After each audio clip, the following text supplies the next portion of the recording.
నేను డిమాండ్ చేస్తా ఉన్నా. మిత్రుడు కమలాకర్ గారు. పత్రికా సోదరులకు నమస్కారం. జూలై 26 నాడు అసెంబ్లీ సమావేశం నడుస్తున్నప్పుడు టీఆర్ఎస్ పార్టీ ఎమ్మెల్యే డెలిగేషన్ మూలంగా కన్నెపల్లి విజిట్ చేయడం జరిగింది.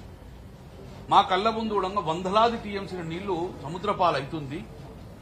పక్కనే ఎడారిగా ఉన్న మా యొక్క రిజర్వాయర్లు మిడుమానేరు గాని ఎల్లంపల్లి మిడుమానేరు గాని ఎల్ఎండి గాని దాని ద్వారా మల్లన్న సాగర్ గాని రంగనగర్ గాని దాని ద్వారా ఎల్ఎండి నుంచి సుమారు 35 టీఎంసీ నీళ్ళు అవసరం పడుతుంది. Up to college up to Nalgonda Suryapet అందరు పోవాలంటే మేము డిమాండ్ ఇచ్చింది ఒకటే, అసెంబ్లీ సమావేశాలు అయ్యే లోపల మీరు పంపులు ఆన్ చేయండి, కన్నెపల్లి పంపులు ఆన్ చేయండి.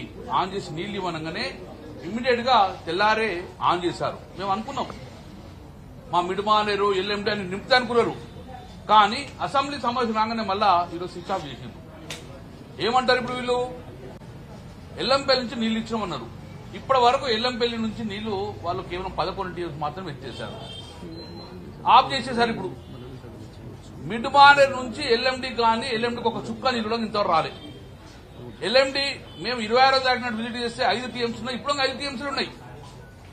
ఒక చుక్క నీళ్లు కూడా 26 వరకు ఎల్ఎండిగా నీళ్లు నింపలే. మరి ఒక చుక్క నీరు నింపకపోతే కిందికి 30 టీఎంసీ నీళ్ళు అవసరం పడతాయి. ఎప్పుడు నింపుతారు? ఈ రోజు మాకు అధికారులు ఇచ్చింది ఏంటంటే ఎల్ఎంపీ పంపింగ్ ఆన్ చేస్తాం, ఇన్ఫ్లో లేదని. మేము అప్పటి నుంచి ఇప్పుడు చెప్తున్నాం, మేము మీకున్నది ఏకైక ఆధారం కన్నెపల్లి నుంచి నీళ్లు లిఫ్ట్ చేయమని చెప్తున్నాం. మీకు ఉన్న ఇబ్బంది ఏంటంటున్నాం, నువ్వు నీళ్లు నింపితే కదా ప్రాబ్లం వచ్చేది. నీళ్లు నింపి అన్నారం నుంచి సుందీల నుంచి మీరు ఎల్లంపల్లి నుంచి మాకు నీళ్లు నింపితే కదా ప్రాబ్లం వచ్చేది. కేవలం ఇప్పుడు ఏమంటారు, ఆపేసినాం మేము, ఫ్లడ్ వస్తే ఇస్తామంటారు. ఫ్లడ్ ఎప్పుడు వస్తుంది? కడప ప్రాజెక్ట్ క్లోజ్ అయిపోయింది. మన కళ్ల ముందటి నుంచే వందలాది టీఎంసీ నీళ్లు సముద్రపాలు అవుతుంది, కానీ మా చెరువులు ఎండిపోయి ఉన్నాయి. దాంతో పాటు గాయత్రి పంపు నుంచి బిడ్మాన వరకు వరద కాలువ మీద వేలాది ఎకరాల మంది కూడా ఈరోజు వెయిట్ చేస్తున్నారు నీళ్ళు వస్తాయని చెప్పి. అది ఎండిపోయే పరిస్థితి వచ్చింది. తాగునీరు లేదు, సాగునీరు లేదు. పోనీ అదని ఇప్పుడు ప్రభుత్వం డిమాండ్ చేస్తున్నాం మేము. ఎస్ఆర్ఎస్పీలో ఇప్పుడు మాకు తెలిసిపోయి 50 టీఎంసీ నీళ్లు చేరింది. ఎస్ఆర్ఎస్ నుంచి మాకు ఎల్ఎండికి నీళ్లు ఇమీడియట్ గా మాకు 25 టీఎంసీ నీళ్లు లిఫ్ట్ చేయండి. ఇప్పుడు ఇమీడియట్ గా ఎస్ఆర్ఎస్ నుంచి నీళ్లు లేవు, కన్నెపల్లి నుంచి నీళ్లు లిఫ్ట్ చేయవు అంటే ఏం చేద్దాం అనుకుంటున్నాం మా రైతాంగాన్ని? ఒక బొట్టు నీళ్ళు లేకపోతే ఏం పరిస్థితి? అందుకే మేము డిమాండ్ ఇస్తున్నాం, మీరు కాలయాపన చేస్తున్నారు. మీరు కాలయాపన చేస్తున్నారు. మీరు కన్నెపల్లి నుంచి ఈ రోజు లిఫ్ట్ చేయాలంటే ఎన్డీఎస్ఏ అంటున్నారు, మీరు బహిర్గతం చేయాలి. ఎన్డీఎస్ఏని అడిగిర్రా? మీరు నీళ్లు నింపచ్చాలని అడిగిర్రా? ఆ లెటర్ రాస్తే లెటర్ బహిర్గతం చేయండి. కేవలం కాలయాపన చేస్తుండ్రా?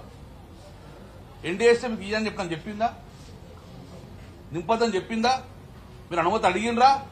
కేవలం ఎన్డీఎస్ఏ సాగు చెప్పుకొని కన్నెపల్లి నుంచి నీళ్ళెత్తితే కాళేశ్వరం నీళ్ళెత్తే అని చెప్పేసి రైతాంగ నోట్ల మనుగొడుతున్నారు.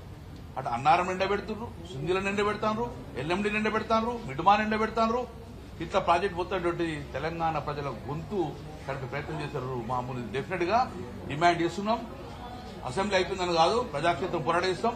ఇప్పటికైనా బేసిదాకోకుండా ఇప్పటికీ ఆ కన్నెపల్లి పంప్ ఆన్ చేయండి, కాళేశ్వరం జనాలు మిడుమాన్ ఎల్ఎండి నింపాలని చెప్పి బీఆర్ఎస్ పక్షాన మేము డిమాండ్ చేస్తున్నాం.